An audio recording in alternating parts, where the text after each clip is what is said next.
seated.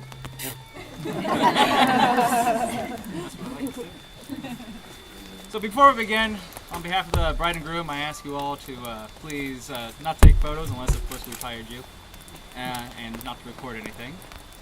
And we'd like you to take this moment and just let it sink in. As the great Western philosopher Ferris Bueller once said, life moves pretty fast. If you don't stop and look around for a while, you might miss it. We also ask you to turn off and silence your cell phones, and if you have any candies or food and otherwise loud wrappers, open them now.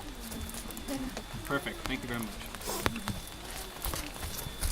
Today, on the anniversary of the launching of the International Space Station, we have gathered here in the presence of the majestic and very classy Redwoods to witness and honor the union of Scott Thomas Connor and Rosemary Joy Clayton. Thank you. If anyone here believes that these two should not be wed, you are free to interrupt me and voice your opinion. Just a heads up, we came here on train, and you might be leaving on foot. Scientists have observed in nature animals that pair up and spend their whole lives together. Albatrosses, beavers, gibbons, even some species of flatworms stays with one mate long after they laid their eggs in our hearts. And since the advent of social media, we can instantaneously see and grow to admire the lives that our married friends are living. We also see that our single friends run a lot of marathons, which does not look fun, but good for them.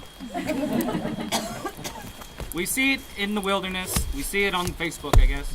So while not a biological imperative, coupling for life has its place in nature. But the public pronouncing of the commitment, that's the weird part. Promising one's love and devotion is a tender, intimate, and beautiful moment that leaves us exposed and vulnerable. Why leave that moment to the scrutiny of our friends and family? Weddings are unnatural, nerve-wracking, and just weird. But they need to be, because making that promise in front of our peers is one of the few times we get to tell everyone that we are serious. We found the one we want to spend the rest of our life with, and we mean it. With that in mind, are you prepared to commit yourselves to one another? Yes. Oh, good. Randy, I believe you have some words to say. Yes, I do. Take it away. If I stopped reading, it's because the water ran on the ink. Today we have the marriage of a man and a woman. Today, a man breaks from the emotional ties of his childhood to instead be permanently joined to his wife, to become one, and in doing so, become blessed. In doing so, Scott and Rosemary, like Adam and Eve, live exposed to one another, without self-consciousness, secure, knowing that the two are better than one, having better reward for their labor, and in falling one will lift up another. Though one may be overpowered by another, two can easily withstand another. And including the Lord God, a threefold cord is not quickly broken. So today, as we gather to watch two become one, let us all always continue endeavoring Scott and Rosemary to keep this unity in gentleness, with long-suffering, bearing one another in love, and in the bond of peace. Scott and Rosemary, may you always remember, love suffers long and is kind. Love does not envy. Love does not parade itself, is not puffed up, does not behave rudely, does not seek its own, is not provoked, thinks no evil, does not rejoice in iniquity, but rejoices in the truth. Love, Scott and Rosemary, bears all things, believes all things, hopes all things, and endures all things.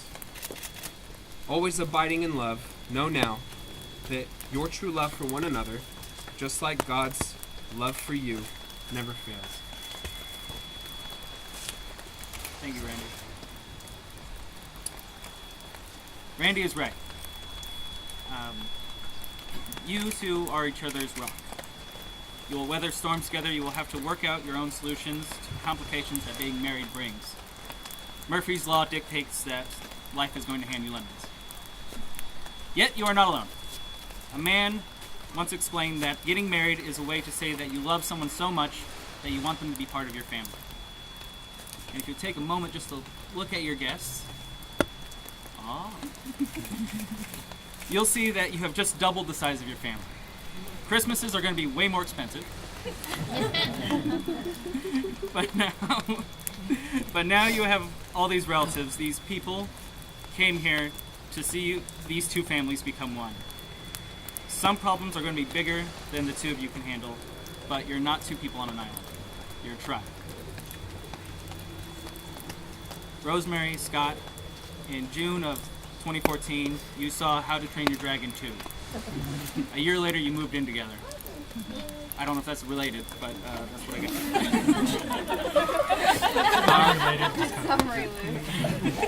got. On January 28th, on 2016, Scott, you proposed to Rosemary in the meadow of Yosemite National Park. And I'm pretty sure you said yes. I wasn't. And now today, November 20th, 2016, are you ready to get married? Yes. Let's bring out the rings.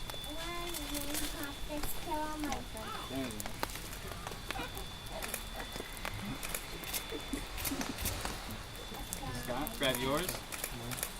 The one you're going to put on.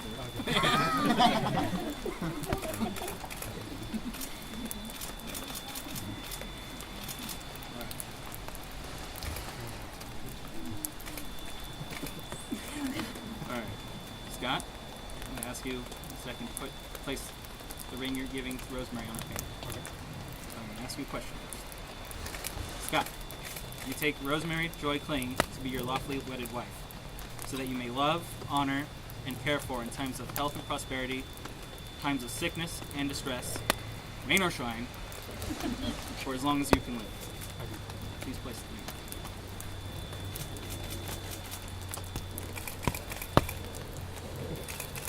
Rosemary, you take Scott Thomas Tonner to be your lawfully wedded husband, so that you may love and honor and care for in times of health and prosperity, in times of sickness and distress, again, rain or shine, for as long as you can live. I do. You may place the ring.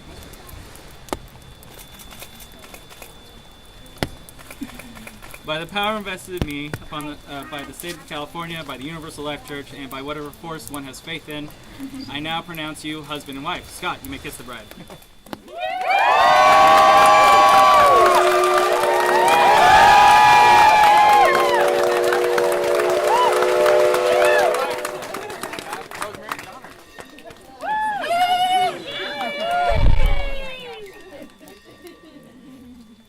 Josh is on it, right? There we go. All right, let's go.